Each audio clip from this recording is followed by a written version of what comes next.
If the New York Times, Mr. Meredith, published an editorial, let's suppose it said, Senator Kennedy is a bad senator. We don't like him. We think he's an ignorant slut. And I called the New York Times, and I said, okay, I want to write a letter to the editor replying. Can the New York Times tell me no? I believe that they could tell you no, Senator. Well, what if I said, if they told me no, I said, okay, I want to buy a full-page ad that says John Kennedy's a good senator. He is not an ignorant slut. And they said no. Can they do that? I think the First Amendment would allow them to exercise editorial discretion and control over the types of ads they want to sell.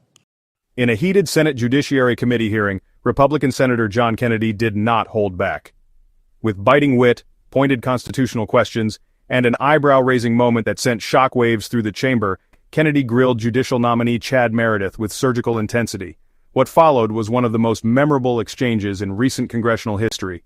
And yes, it included the now infamous line, "Am I an ignorant slut?" Kennedy moved into First Amendment territory. Hypothetically citing a New York Times editorial calling him an ignorant slut, Kennedy asked if he had any legal right to respond or advertise his rebuttal. Meredith hesitated. The Times could refuse. Editorial discretion, he said. Kennedy pressed on. So they can insult me and I can't respond? Meredith affirmed the paper's First Amendment protection. Let's dive in. Mr. Meredith, you worked for Governor Bevin? Yes, Senator. You were his lawyer? I was one of the lawyers in the office, Senator. Okay. Governor Bevin issued some controversial pardons, is that right? He did, Senator. The FBI investigated those pardons, did it not? Yes, Senator, that's right. Did the FBI file charges against Governor Bevin? My understanding is they did not, Senator. Okay. Did you advise Governor Bevin on any of those controversial pardons? The only controversial pardon that I advised him on was one for Mr. Irvin Edge, and I recommended that Mr. Edge not be pardoned. And was he pardoned? My understanding from reading news articles is that he was pardoned. Okay, so the governor didn't take your advice? Apparently not, Senator. Okay. But you didn't have anything to do with any of the other controversial pardons? No, Senator. Okay. If the New York Times, Mr. Meredith, published an editorial, let's suppose it said, Senator Kennedy is a bad senator. We don't like him. We think he's an ignorant slut. And I called the New York Times, and I said, okay, I want to write a letter to the editor replying. Can the New York Times tell me no? I believe they could tell you no, Senator. Well, what if I said, if they told me no, I said, okay, I want to buy a full-page ad that says John Kennedy's a good senator. He is not an ignorant slut. And they said no. Can they do that? I think the First Amendment would allow them to exercise editorial discretion and control over the types of ads they want to sell. You think it's purely a First Amendment case? There could be. I mean,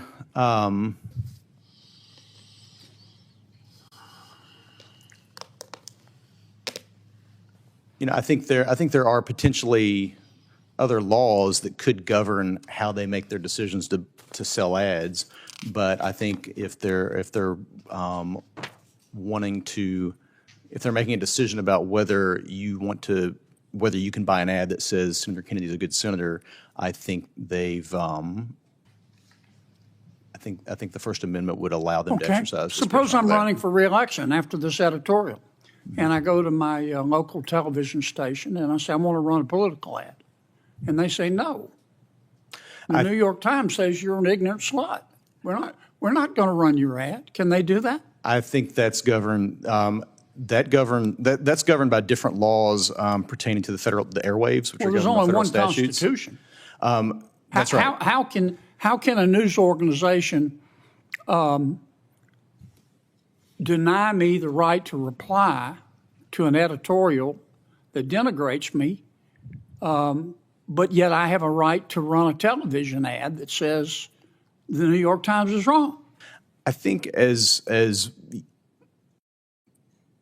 in order to have permission to use the airwaves, I think federal law requires TV stations to give equal time or equal opportunity to buy Why ads. is that constitutional? Well, it's constitutional because my understanding, at least, is that the federal government controls the airwaves. Essentially, are federal property that the federal government can regulate and authorize the use of. Yeah, those but the federal airwaves. government has to abide by the First Amendment, doesn't it? It does, I don't know. Senator. Explain to me how the New York Times can say no to me wanting a right of reply, but a TV station can't prohibit me from replying. Senator, my understanding of the law is that the airwaves would be a public resource that the federal government regulates. You think they're a common carrier? I don't know the law on this specifically, Senator. I don't know that the common carrier analysis would apply there. Perhaps it would. I don't know. Well, suppose I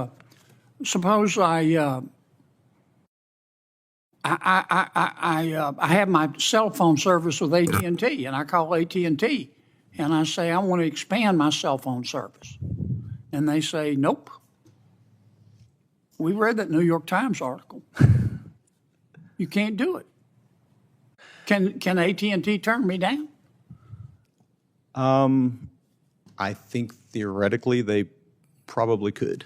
No. How? Why? What basis? Well, I take that back. You're right. They probably can't because it's the same thing. Why? They're using the airwaves as well. They're a common carrier, right? I think that analysis probably applies there. That's right. Okay. In the final moments of the hearing, one thing was unmistakably clear. Senator John Kennedy didn't just come prepared with questions, he came prepared to challenge the very foundations of constitutional interpretation.